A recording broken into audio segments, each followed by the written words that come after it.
Halo Modwers, kembali lagi bersama saya Manuel Adi Purwanto, Investment Connoisseur dari Modwit. Hari ini kita akan membahas mengenai debt to GDP ya, salah satu indikator ekonomi yang penting juga untuk kita amati ya. Seperti kita tahu belakangan ini pemerintah menerbitkan hutang kembali ya. Salah satunya adalah untuk penanganan kasus COVID-19 yang akan digunakan sebagai subsidi.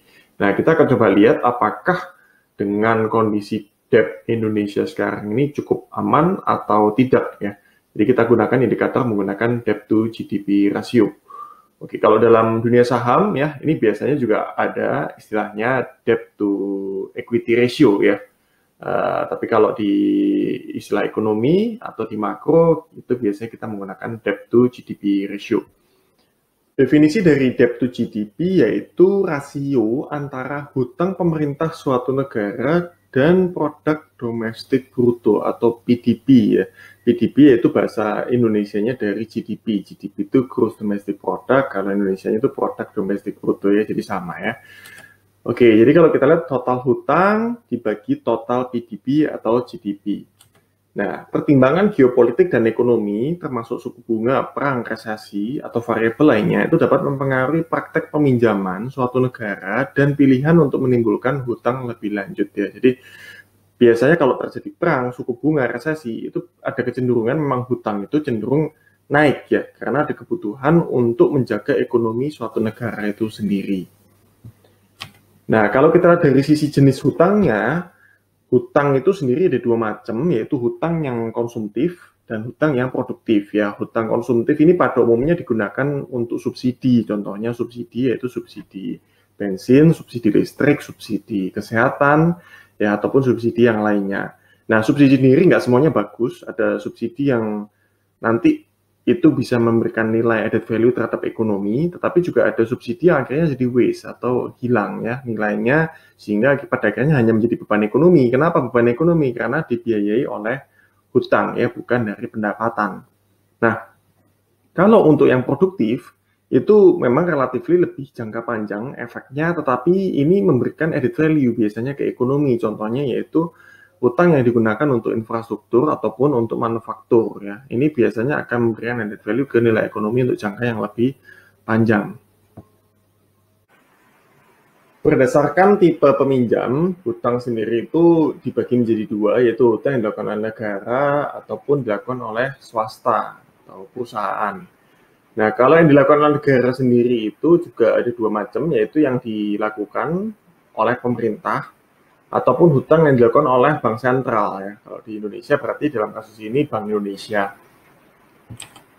Nah, kalau kita lihat total hutang Indonesia sendiri sampai tahun 2019 akhir itu ada di 345 miliar US dollar ya. Jadi ini satuannya yaitu miliar US dollar, 345 miliar US dollar ya.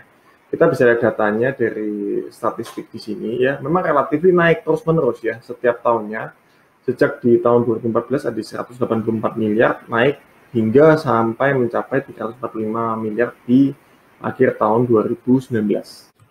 Sekarang kita coba breakdown siapakah yang memberikan pinjaman hutang tersebut ya. Jadi tadi total negara kita itu hutangnya 345 miliar. Ternyata 202 miliarnya itu diberikan oleh asing atau dimiliki oleh asing hutang tersebut ya. Itu dari sisi pemerintah, sedangkan 201 miliarnya itu diberikan pinjaman tersebut kepada swasta, sehingga total hutang antara pemerintah atau negara dan swasta itu mencapai 403 miliar US dollar ya. Ini kita ambil dari websitenya BI ya, dari laporan berkalanya BI. Kemudian siapakah yang memberikan pinjaman terbesar? Itu diketahui ternyata Singapura itu memberikan pinjaman terbesar ke Indonesia mencapai 69 miliar US dollar. Kemudian Jepang 28 miliar, US 22 miliar, China 19 miliar, Hong Kong 11 miliar, negara lainnya di luar 5 negara tersebut yaitu 57 miliar. Kemudian ada organisasi ADB itu 10 miliar, IBRD 17 miliar, IMF 2,7, untuk organisasi lainnya ada di 3,3 miliar. Sedangkan sisanya itu perusahaan. totalnya 403 miliar. Jadi dari sini kita bisa tahu siapakah negara yang memberikan pinjaman terbesar ataupun organisasi memberikan pinjaman terbesar ke Indonesia hingga saat ini. Nah, kalau tadi kita membahas mengenai hutang, sekarang kita coba membahas dari sisi nominal GDP-nya Indonesia. Jadi kalau tadi kan hutang dibagi GDP. Sekarang kita coba lihat dari sisi nominal GDP. Indonesia saat ini mempunyai nilai ekonomi itu ada di peringkat ke-16 terbesar di dunia. Ya, peringkat terbesar itu dimiliki oleh tetap US, yaitu 21 triliun. Ya, jadi ini mata uangnya miliar, berarti kalau ini 21 triliun, kemudian disolusinya 14 triliun US dollar tentunya. Nah, Indonesia itu ada di 1,1 triliun US dollar, ya, ada di peringkat ke-16. Ya, makanya Indonesia juga termasuk di G20 atau 20 negara yang paling berpengaruh di dunia.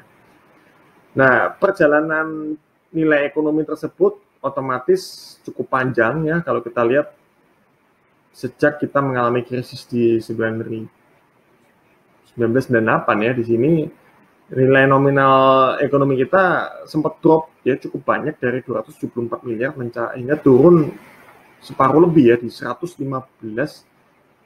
miliar US dollar. Nah, otomatis cukup jauh ya dibanding nilai ekonomi sekarang yang sudah berkembang mencapai 1,1 triliun ya, 1,1 triliun US dollar ya pada akhir 2019.